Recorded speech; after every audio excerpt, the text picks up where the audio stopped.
ist die Zukunft, unklar die Vorstellung. Aber hoffnungsfroh geht der Auswanderer hinaus. Bauern und Siedler, Handwerker und Industriearbeiter, Kaufleute und Wissenschaftler ringen in dieser fremden Welt um die Erhaltung deutschen Ansehens, deutschen Namens.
Alle diese Volksgenossen, ob sie als Landwirte ihre harte Pflicht erfüllen, ob sie im Handel stehen, an den Börsen, für die Vertretungen deutscher Firmen, in den Banken oder ob sie als stille Handwerker deutschem Schaffen zum Ansehen verhelfen, sie alle, Reichsdeutsche und Deutschstämmige zusammengenommen, deren Zahl in Argentinien 250.000 übersteigt, sind berufen dazu, Schrittmacher zu sein für die Mutter und Heimat aller Deutschen, für das junge, neue Deutschland. Und wie in Argentinien sind es überall auf der Welt mehr als Millionen deutscher Menschen, die es gilt zusammenzufassen zu einem einzigen Block auslandsdeutscher Schicksals- und Volksgemeinschaft. Hierin liegt die große Aufgabe, die sich die Auslandsorganisation der NSDAP unter ihrem Leiter, dem jungen, tatkräftigen Gauleiter Ernst Wilhelm Bohle, gestellt hat.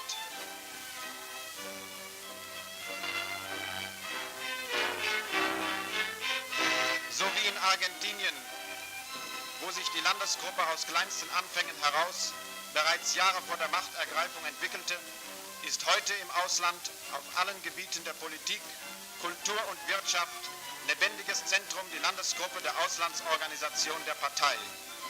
Gerade diesen Auslandsgliederungen blieb es vorbehalten, das nachzuholen, was Generationen vorher versäumt wurde. Nicht nur für sich, sondern für Deutschland zu leben. Wenn früher die meisten auslandsdeutschen Volksgenossen als Einzelgänger galten, so hat es heute die Auslandsorganisation durch ihre an den Fronten stehenden Gliederungen fertiggebracht, diese Menschen zur inneren Sammlung aufzurütteln.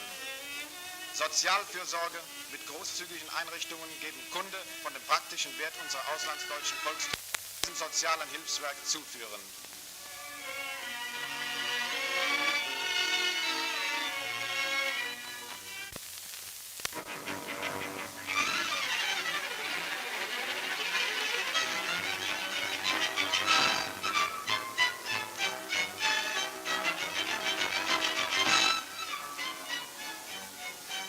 Dient diese soziale Fürsorge zur Linderung bestehender Not, legen wir andererseits größten Wert auf die Erhaltung des Gesunden.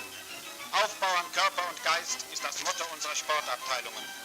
Körperertüchtigung unserer jungen Parteigenossen, die der kampferprobten SA der Heimat nacheifern.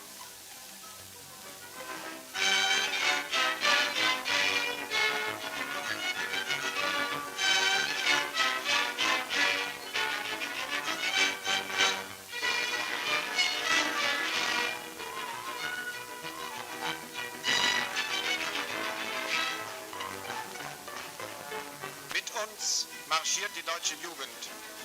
Ihr Sprache, Sitte, Kultur der alten Heimat zu erhalten, unsere Aufgabe. sie zu lebensbejahenden Männern einer neuen deutschen Weltanschauung zu erziehen, unser Ziel.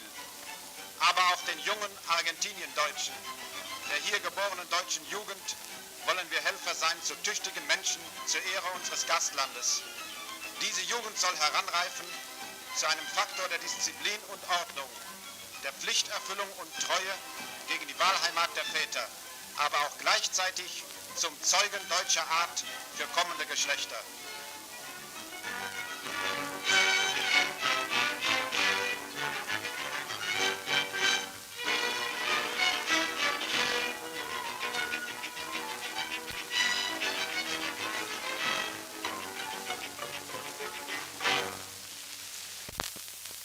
Der großen Hauptstadt Argentiniens haben wir die lebensnahe Verbindung mit der Heimat. Täglich ein- und auslaufende Schiffe, die das siegreiche Banner unserer Bewegung tragen, bringen geistigen Austausch mit der Heimat. Ein Bordtrupp wird zum Kameradschaftsabend an Land abgeholt.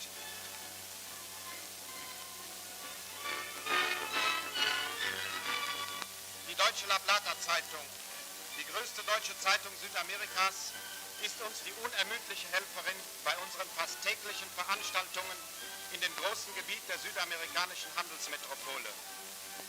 Tägliche Anzeigen und Aufrufe zu den Festtagen und Feierstunden der Bewegung geben ein Bild ab der aktiven Arbeit der Landesgruppe.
Freudig werden die Parteivertreter erwartet.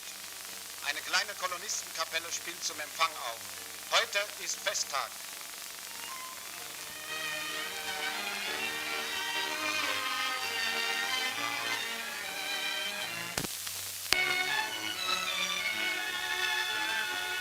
Und wieder geht es weiter zu einem Großbesitz, einer Estancia, deren Eigentümer schon seit Generationen ansässig sind und durch ihre Erfahrung und ihren Fleiß zu Besitz und Ansehen